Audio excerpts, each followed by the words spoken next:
Subscribe કરો એ હૈ news India ચેનલને, પછી યુટ્યુબ એપ પર બેલ આઇકોનનું બટન દબાવો અને નિહાળો એ હૈ news India channel. Audio Jungle.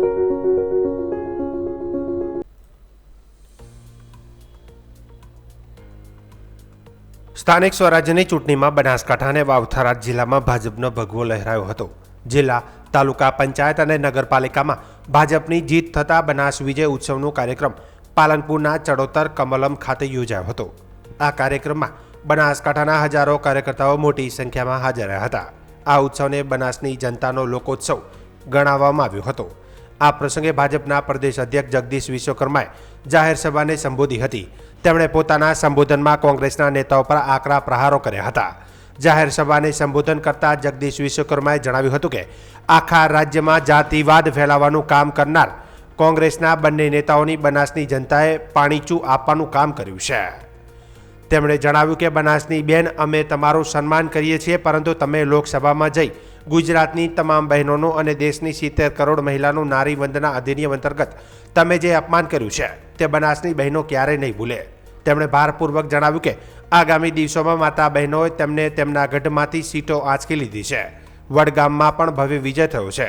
તેવી જ રીતે વાવથરાદમાં પણ કોંગ્રેસના ગઢમાં ભાજપે ગાબડું પાડ્યું છે.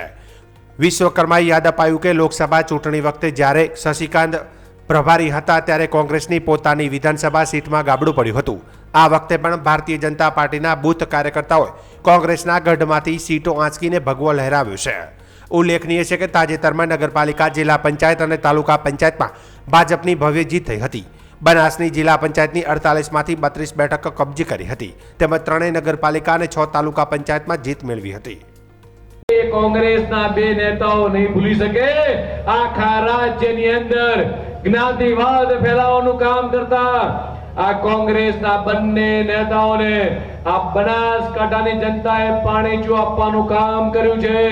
માત્ર જ્ઞાતિવાદ, વર્ગ વિગ્રહ, હું આ સમાજનો નેતા, હું આ સમાજનો નેતા, હું બનાસની બેન, અમે તમારી બેન, તમારું સન્માન કરીએ છીએ, તમે અમારી સૌની બેન છો, પણ તમે જે લોકસભાની અંદર જઈ ગુજરાતની તમામ બહેનોનું, બનાસની તમામ બહેનોનું અને દેશની 70 કરોડ મહિલાઓનું તમે જે અપમાન કર્યું છે નારી વંદના અધિનિયમ અંતર્ગત, આ બનાસની બહેનો ક્યારેય નહીં ભૂલે. અને એનો કરારો જવાબ આગામી દિવસોની અંદર અમારી માતા બહેનો તમને તમારા ગઢમાંથી તમારી સીટો એ તમારા સાડીના પલ્લુમાંથી હાંચકી લીધી છે. મારે આવનારા દિવસોમાં મારી આ ગુજરાત ભારતીય જનતા પાર્ટીના તમામ કાર્યકર્તા, બનાસના મારા કાર્યકર્તાઓ, આ બંને કોંગ્રેસના નેતાઓ કાન ખોલીને આજે સાંભળી લે. વડગામની અંદર પણ ભવ્યથી ભવ્ય વિજય થયો છે. એ જ રીતે વાવથરાની અંદર તમારા પોતાના ગઢમાં કે લોકસભા વખતે તમારી પોતાની વિધાનસભાની અંદર અમારા શશિકાંતભાઈ પ્રભારી હતા, એમણે તમારી સીટની અંદર ગાબડું પાડ્યું હતું. આ વખતે તમારા પોતાની સીટની અંદર આ ભારતીય જનતા પાર્ટીનો કાર્યકર્તા, બૂથનો કાર્યકર્તા એ તમારા સાડીના પલ્લોમાંથી બાંધેલી સીટો આંચકી અને ભગવો લહેરાઈને આવ્યો છે. નતમસ્તક વંદન કરવાનું મન થાય બીજો તમામ કાર્યકર્તાઓ. બનાસકાંઠા જિલ્લામાં ભાજપના નેતા જગદીશ વિશ્વકર્માના નિવેદન બાદ રાજકીય વાતાવરણ ફરી ગરમાયું છે. કોંગ્રેસ તરફથી જિલ્લા પ્રમુખ ગુલાબસિંહ રાજપૂતે તીખી પ્રતિક્રિયા આપતા ભાજપના નેતૃત્વ અને કાર્ય પદ્ધતિ પર સીધા પ્રહારો કર્યા છે. ગુલાબસિંહ રાજપૂતે સ્પષ્ટ શબ્દોમાં જણાવ્યું કે પ્રજાએ આપેલો જે પણ નિર્ણય છે તે અમારા માટે શિરોમાન્ય છે. લોકશાહીમાં જનતાનો ચુકાદો સર્વોપરી હોય છે અને અમે તેનો પૂરો આદર કરીએ છીએ. ભાજપ રાજ્ય નેતૃત્વ પર નિશાન સાધતા તેમણે કહ્યું કે તાજેતરના ભાષણ પરથી સ્પષ્ટ થાય છે કે સમાજ એક થઈને આગળ વધે તે ભાજપને ગમતું નથી. કોંગ્રેસના નેતાઓને ઉલ્લેખ કરતા તેમણે ઉમેર્યું કે જિગ્નેશભાઈ અને જ્ઞાનીબેને હંમેશા સમાજને જોડવાની વાત કરી છે, જ્યારે ભાજપ તોડવાની રાજનીતિ કરે છે. જિલ્લા સ્તરે ભાજપની સ્થિતિ અંગે ટિપ્પણી કરતા ગુલાબસિંહે દાવો કર્યો કે ભાજપના જિલ્લા પ્રમુખના પોતાના વિસ્તારમાં જ જિલ્લા પંચાયત અને તાલુકા પંચાયત કોંગ્રેસે જીતી છે, જે ભાજપ માટે ચિંતાજનક છે. ચૂંટણી પ્રક્રિયા અંગે ગંભીર આક્ષેપો કરતા તેમણે કહ્યું કે ભાજપ પાસે પૈસા, તંત્ર અને સત્તા હતી, જ્યારે અમારી પાસે માત્ર કાર્યકર્તાઓનો વિશ્વાસ હતો. જો ભાજપ મજબૂત હતી તો કોંગ્રેસના કાર્યકર્તાઓને ખરીદવા, ધમકાવા અને ઉમેદવારોને લઈ જવાની જરૂર શા માટે પડી? પરિણામોની ચર્ચા કરતા તેમણે જણાવ્યું કે લાખણી અને દિયોદર તાલુકામાં કોંગ્રેસને સ્પષ્ટ બહુમતી મળી છે, જ્યારે કેટલાક સ્થળોએ થોડા જ મતોથી હારનો સામનો કરવો પડ્યો છે. અંતમાં તેમણે વિશ્વાસ વ્યક્ત કરતા કહ્યું કે લોકશાહીમાં લોકોનો ચુકાદો અમે સ્વીકારીએ છીએ અને આવનારી વિધાનસભા તથા લોકસભાની ચૂંટણી માટે કોંગ્રેસ સંપૂર્ણ તૈયાર છે. લોકશાહીની અંદર લોકો જે ચુકાદો આપે અમે સ્વીકારીએ છીએ અને જે બનાસકાંઠા વાવથરાના લોકો જે ચુકાદો આપે અમે માથે ચડાવીએ છીએ. જ્યાં અમારી કમીઓ રહી છે આવનારા સમયમાં એ કમીઓ દૂર કરીને ફરતી એક વિશ્વાસ સાથે જીતવા માટેનો પ્રયત્ન કરશું. વાત રહે જ્ઞાનીબેનની અથવા જિજ્ઞેશભાઈ મેવાણીની, તો જ્ઞાનીબેન હોય કે જિજ્ઞેશભાઈ મેવાણી હોય, ઠાકોર સમાજ કે દલિત સમાજના એક સમાજમાં જાગૃતિ લાવવાનું કામ કરે તો એમાં ભાજપવાળાને કેમ પીડા થાય? કોઈ એમને ઠાકોર સમાજ કે દલિત સમાજને ખોટી દિશામાં તો લઈ જવાનું કામ નથી કર્યું. સમાજ સુધારણાનું કામ કર્યું છે તો સમાજનો વગવિગ્રહની ક્યાં વાત આવે? આજે એમના જે ભાષણમાં અહંકાર હતો એ કોઈ બે સમાજને નીચું દેખાડવા માટેનો હતો, મને એવું લાગી રહ્યું છે. અને જ્યારે વડગામમાં હોય તો વડગામની અંદર પણ જિલ્લા પંચાયતની અંદર કોંગ્રેસ પાર્ટીનું સરસ પ્રદર્શન રહ્યું છે. તાલુકા પંચાયત ત્યાં કોંગ્રેસ પાર્ટીની બની રહી છે. ભાભરની અંદર હોય તો જિલ્લા પંચાયતની 3માંથી 2 સીટો કોંગ્રેસની આવેલી છે. દેખવા જઈએ તો વાવથરામાં ભાજપના જિલ્લા પ્રમુખ છે, એમના ખુદના તાલુકા પંચાયતની કે જિલ્લા પંચાયતની બેઠકે ગુમાવી છે. એવી રીતે કેટલાક સ્થાનિક સ્વરાજની ચૂંટણીમાં સ્થાનિક સમીકરણો શું બેસે છે એના ઉપર હોય છે.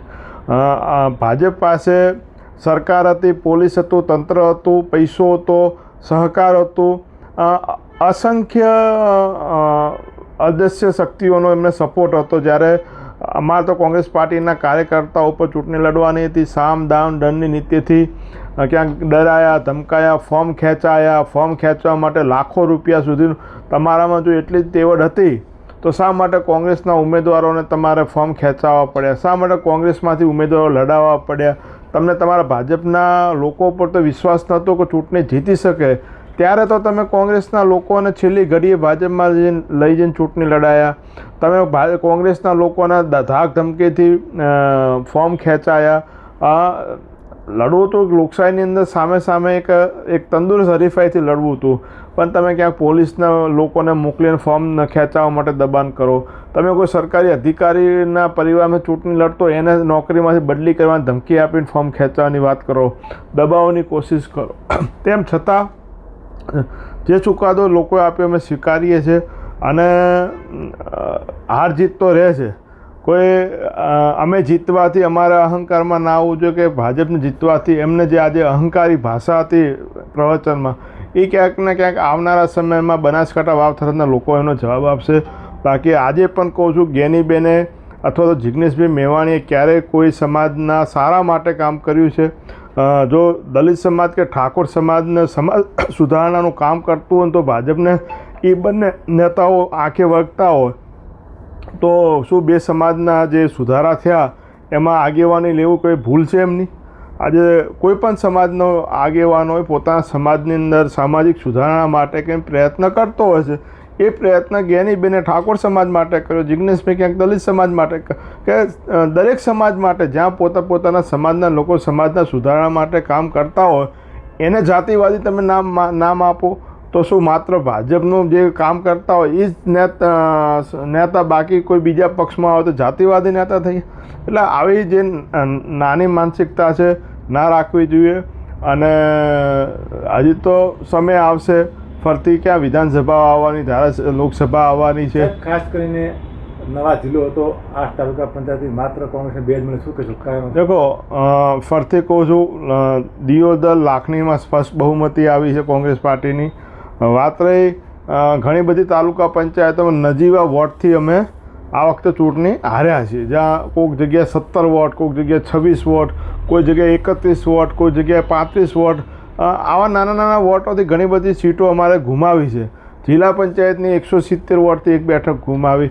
પણ જે રીતે પહેલાં પણ કીધું કે લગનગાળો એટલો મોટો હતો જેનાથી વોટિંગની અંદર ક્યાંક ને ક્યાંક અમારી કચાશ રહી ગઈ ઉમેદવારોની પાર્ટીની, તો વોટિંગ સુધી અમે અમારા મતદારોને ના લઈ જઈ શક્યા. બાકી લોકોનો મિજાજ પત્રકાર તરીકે તમને પણ ખ્યાલ હશે અને કાર્યકર્તાઓને બધાને ખ્યાલ છે કે ભાજપના લોકોએ હાર માની લીધી હતી, પણ ક્યાંક ને ક્યાંક વોટિંગની અંદર કચાશ રહી ગઈ. સાથે સાથે પૈસાની કોથળીઓ એક જિલ્લા પંચાયતમાં 50-50 લાખ રૂપિયા, 25 લાખ રૂપિયા, કેટલીય મતલબ અસંખ્ય પ્રલોભનો કે ભાઈ કઈ રીતે મતદારોને દબાવી શકાય, ઉમેદવારોને દબાવી શકાય. અમારા ઉમેદવાર ગરીબ પરિવારના સામાન્ય અથવા તો લોકોના ટેકાથી લડતા હતા. એમને પોલીસ, તંત્ર, ડેરી, અસંખ્ય સંસાધનોના ટેકાથી ચૂંટણી લડતા હતા. એટલે ક્યાંક ને ક્યાંક આમની અંદર વોટિંગ કરવામાં અમારી કચાશ થઈ. બાકી વાવ-થરાદના લોકોએ અમને ઘણા બધા આશીર્વાદ આપ્યા છે. વાવ-થરાદ જિલ્લામાં ગેરકાયદેસર પ્રવૃત્તિઓ સામે પોલીસ તંત્ર દ્વારા ચલાવવામાં આવી રહેલા ઓપરેશન સુદર્શન હેઠળ ભાભર પોલીસે મહત્વપૂર્ણ કાર્યવાહી હાથ ધરી છે. જિલ્લા પોલીસ વડા ચિંતન તેરિયાની સૂચના અને ભાભર પીઆઈ એચ.એલ. જોશીના માર્ગદર્શન મુજબ ડ્રોન ટેકનોલોજીનો ઉપયોગ કરીને વરલી મટકાનો જુગારનો ભાંડો ફોડવામાં આવ્યો હતો. મળતી માહિતી મુજબ ભાભર પોલીસને લાંબા સમયથી વિસ્તારમાં વરલી મટકાનો જુગાર ચાલી રહ્યો હોવાની બાતમી મળી રહી હતી. આ બાતમીના આધારે પોલીસ દ્વારા આધુનિક ટેકનોલોજીનો સહારો લઈ ડ્રોન મારફતે ચોક્કસ સ્થળોની નજર રાખવામાં આવી હતી. ડ્રોન સર્વેલન્સ દરમિયાન કેટલાક શંકાસ્પદ લોકો જુગાર રમતા હોવાની પુષ્ટિ થતાં પોલીસ ટીમે તાત્કાલિક દરોડો પાડી કાર્યવાહી કરી હતી. સ્થળ પરથી જુગાર રમતા અખુબા મનુબા રાઠોડને ઝડપી પાડવામાં આવ્યા હતા, જ્યારે કેટલીક સામગ્રીઓ પણ કબજે લેવામાં આવી હોવાનું પણ જાણવા મળ્યું છે. પોલીસ દ્વારા સ્થળ પરથી રોકડ રકમ, જુગારના આંકડા નોંધવામાં કાગળ અને અન્ય સાધનો જપ્ત કરવામાં આવ્યા છે. આ કાર્યવાહીથી વિસ્તારમાં ગેરકાયદેસર જુગાર પ્રવૃત્તિઓ સંકળાયેલા તત્વોમાં ભયનો માહોલ ફેલાયો છે. ત્યારે ભાભર પીઆઈ એચ.એલ. જોશીએ ટેલિફોનિક વાતચીતમાં જણાવ્યું હતું કે ઓપરેશન સુદર્શન હેઠળ ગેરકાયદેસર પ્રવૃત્તિઓ સામે કડક કાર્યવાહી ચાલુ રહેશે. કાયદો અને વ્યવસ્થા જાળવવા માટે કોઈપણ પ્રકારની ગેરકાયદેસર પ્રવૃત્તિઓ સહન કરવામાં આવશે નહીં. ભાજપ પ્રદેશ અધ્યક્ષ જગદીશ વિશ્વકર્મા સ્થાનિક સ્વરાજ્યની ચૂંટણીમાં પક્ષના વિજય બાદ મા અંબાના આશીર્વાદ લેવા અંબાજી મંદિરે પહોંચ્યા હતા. વહેલી સવારે તેમણે મા અંબાના ચરણોમાં શીશ ઝુકાવ્યું હતું. આ પ્રસંગે બનાસ વિજયોત્સવનું આયોજન કરવામાં આવ્યું હતું, જેમાં રાજ્યના વન અને પર્યાવરણ મંત્રી પ્રવીણ માળી પણ દર્શન અને પૂજા અર્ચનામાં સહભાગી થયા હતા. મંદિર ટ્રસ્ટ દ્વારા પ્રદેશ અધ્યક્ષનું ઉષ્માભર્યું સ્વાગત કરવામાં આવ્યું હતું. જગદીશ વિશ્વકર્માએ ભક્તિભાવપૂર્વક મંદિરના શિખર પર ધ્વજારોહણ કર્યું હતું. ત્યારબાદ તેમણે માતાજીની ગાદીએ જઈને ભટ્ટજી મહારાજના આશીર્વાદ પણ લીધા હતા. પ્રદેશ અધ્યક્ષ તરીકે જવાબદારી સંભાળ્યા બાદ પ્રથમ ચૂંટણીમાં કેસરીઓ લહેરાતા તેમણે આ જીતને માતાજીના આશીર્વાદ ગણાવી વિજયનો હર્ષ વ્યક્ત કર્યો હતો. તેમણે આસામ અને બંગાળમાં પણ સારા પરિણામો આવે તે માટે માતાજીને પ્રાર્થના કરી હતી. આ ઉપરાંત તેમણે સફાઈ કર્મી બહેનો સાથે મુલાકાત કરી સફાઈ અભિયાનની પ્રશંસા પણ કરી હતી. 25-30 વર્ષથી ગુજરાતની જનતાએ અપાર પ્રેમ ભારતીય જનતા પાર્ટીને આપ્યો છે. જે રીતે વિકાસને જનસમર્થન આપ્યું છે. પ્રદેશ અધ્યક્ષ બનતાની સાથે જ માતાજીના ચરણોમાં આશીર્વાદ લઈ પ્રાર્થના કરી અને ગુજરાત ભ્રમણની શરૂઆત કરી હતી. અને મા અંબા આ આશીર્વાદ કર્યા છે અને સમગ્ર ગુજરાતની અંદર જ્યારે ભગવો લહેરાયો છે, ફરીથી માતાજીના ચરણોમાં પ્રાર્થના કરવા ગુજરાતની 6.5 કરોડ જનતા, દેશની 140 કરોડ જનતાના સુખાકારી માટે પ્રાર્થના પણ કરી છે. વાવ-થરાદ જિલ્લાના થરાદમાં ભારતીય જનતા પાર્ટીએ ભવ્ય વિજય મેળવ્યો છે. આ જીત બાદ કારીગરોમાં ભારે ઉત્સાહ જોવા મળ્યો હતો અને વિજય સર્કસ નીકાળવામાં આવ્યું હતું. થરાદના ગૌ સર્કલ પાસે ભાજપના કાર્યકરો દ્વારા ભવ્ય વિજયી જશ્ન બનાવવામાં આવ્યો હતો. આકાશ ફટાકડાના ગુંજારાવથી ગુંજી ઉઠ્યું હતું અને ભવ્ય આતિશબાજી સાથે ઉજવણી કરવામાં આવી હતી. આ ઉજવણીમાં તમામ વિજેતા ઉમેદવારો, સંગઠનના હોદ્દેદારોને મોટી સંખ્યામાં કાર્યકર્તાઓ ઉમટી પડ્યા હતા. કાર્યકરો અને આગેવાનો એકબીજાને મીઠાઈ ખવડાવી જીતની વધામણી આપી હતી. ટીમ ભાજપ દ્વારા થરાદની જનતાનો હૃદય આભાર વ્યક્ત કરવામાં આવ્યો હતો.